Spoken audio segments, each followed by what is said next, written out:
Hello folks, we're going to take a little trip around the website Bitterroot Rising because rumor has it this website's going to be gone soon due to the rampant corruption in Hamilton, Montana. So, it's not going to go away, I guarantee you that.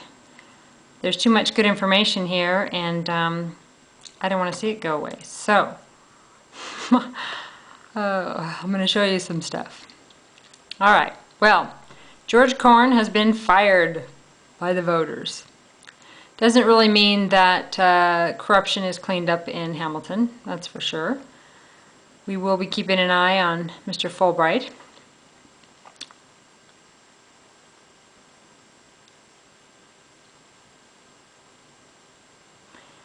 Some people look at this and think that Mr. Spreadberry, I think that's who, yeah, that's who.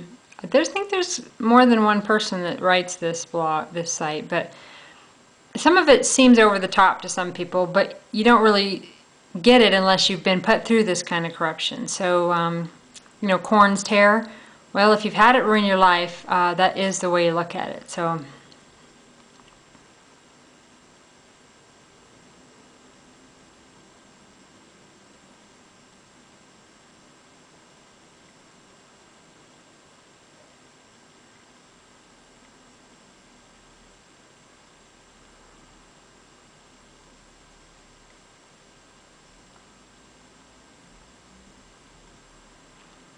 Also note here, michaelspreadberry.com, I own that name, I own that site. I have since August in 2009, and Michael Spreadberry has never owned it. So it has been in my registrar account since then.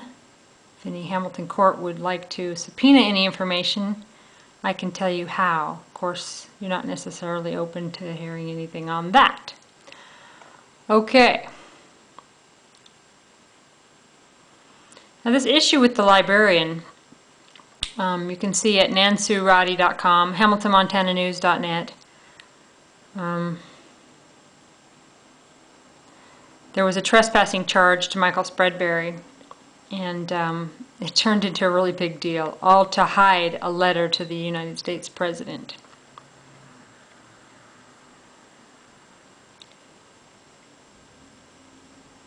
It's just so you guys can take a look at some of the topics that are on the site in case the site goes away. The Montana ACLU does not care about Montana's victims' rights. Basically, they just take federal money and just spend it. I have written them, Michael Spreadberry's written them, I've talked to lots of people who've written them, and nobody seems to be able to stop the corruption in Montana.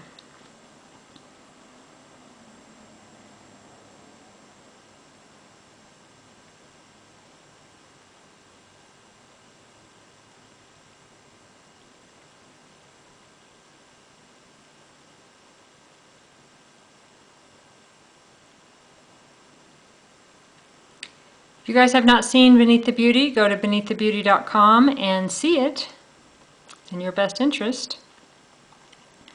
This case, Spreadberry versus the Bitterroot Public Library, will go down in history as, you know, a really, really big deal, where a librarian had more clearance, apparently, somehow, than the FBI to shut down some guy who wanted to post a letter, and, you know, now he's the criminal. I mean, this is some sick stuff, people. The great lengths they went through to stop somebody from posting a letter in the library. Well, geez, if they do that with meth dealers or rapists or the other corruption that goes on, it would be a lot better for all of you folks. But no, they spent all this money, took it all the way to the Montana Supreme Court, just to keep a letter out of a library. Not even cussing, nothing foul, nothing, no death threat in it. No, nothing vile, just the truth about the local corruption. Well, that's a felony, by golly.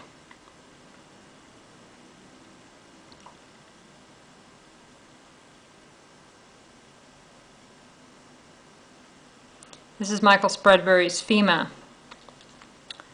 information. He had FBI clearance, you know, he was... All of this just kind of shot down by a librarian in the name of be quiet, we don't want you to know what's in this letter, which of course is now on all of my websites and will be eternally.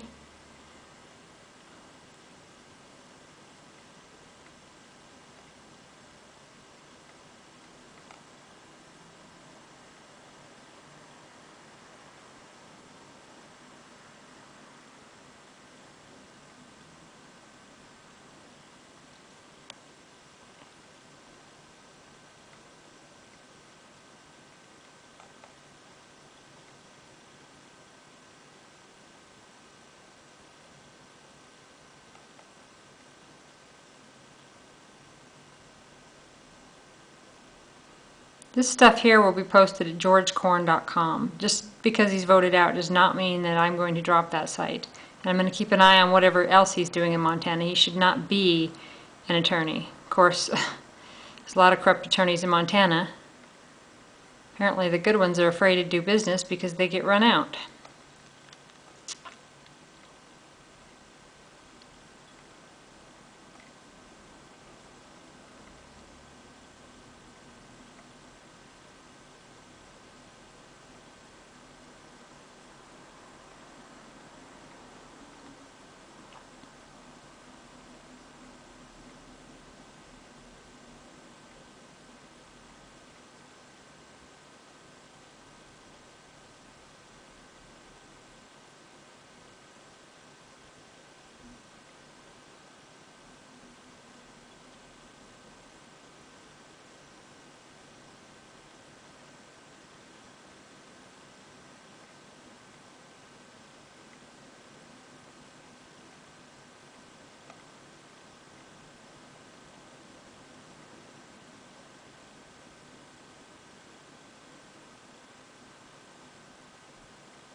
Again, you can see a lot of this stuff at hamiltonmontananews.net.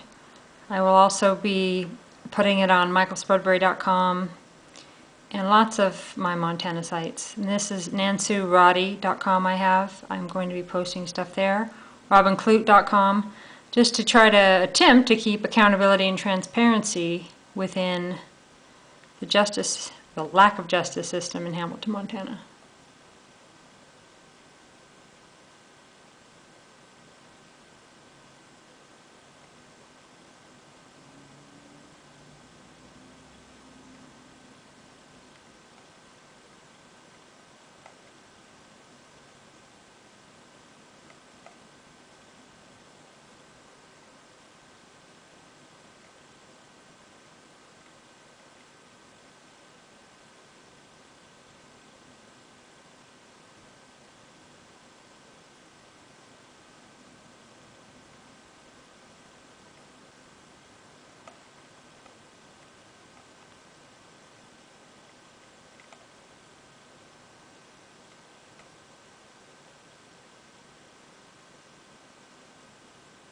Induced suicides in jail.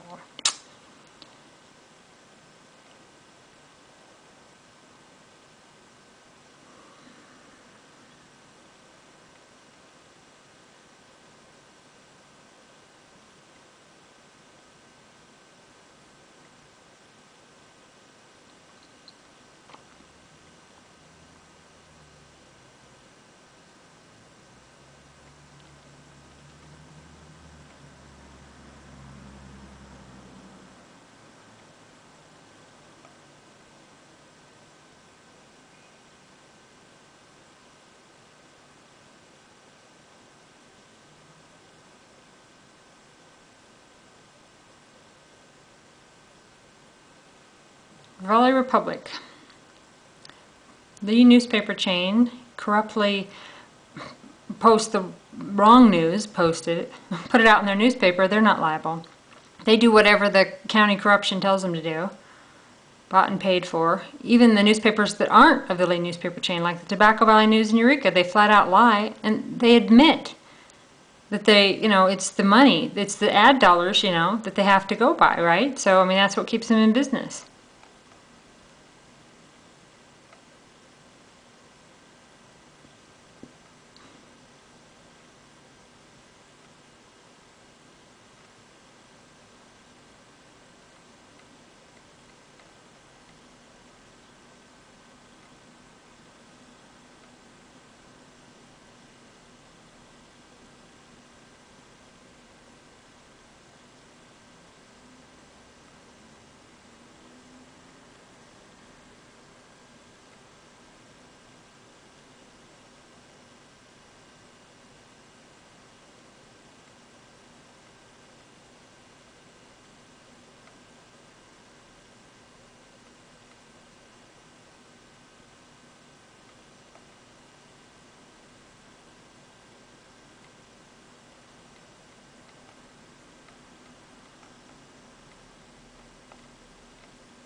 beneaththebeauty.com, documentary on some of the stuff going on in Hamilton.